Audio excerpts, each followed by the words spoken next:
Samantala, dito naman po sa ating bansa, alamin na po natin ang paghahanda ng pamunuan ng North Luzon Expressway sa inaasahang dagsa ng mga motorista roon.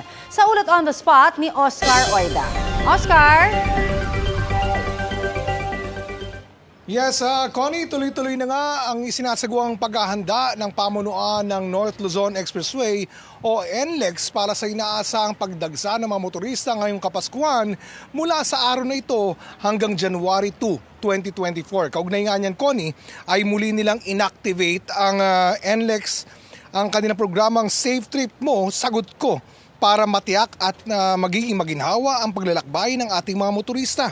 Mahigit sa 1,500 na tauhan ng NLEX ang kanilang ide-deploy para manduhan ang trapiko maging ang mga toll plaza. Mayroon ding serbisyong medikal na handang rumesponde sakaling magka-insidente sa kahabaan ng expressway. May mga nakaantabay din mga tow truck sa mga masisiraan. Para sa anumang emergency, maaring tumawag sa kanilang hotline 135000. Ito ang unang Pasko at bagong taon na magdiriwang ang mga Pilipino ng walang public health emergency matapos ang COVID pandemic. Kaya inaasahan na ang pagdagsa ng napakaraming motorista, lalo na sa mga pangunahing toll plaza tulad ng Balintawak, Mindanao at sa Tarlac. Simula tanghali ngayong araw hanggang December 23 at tanghali ng December 29 hanggang gabi. Kaugnay nito, tiniyak ng NLEX na magiging bukas ang lahat ng kanilang mga lanes at suspendido muna ang lahat ng konstruksyon maliban na lang kung may mga kinakailangang emergency safety repairs.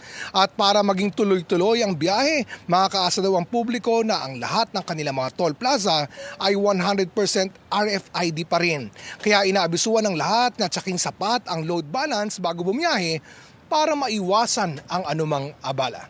Connie? Maraming salamat, Oscar Oida.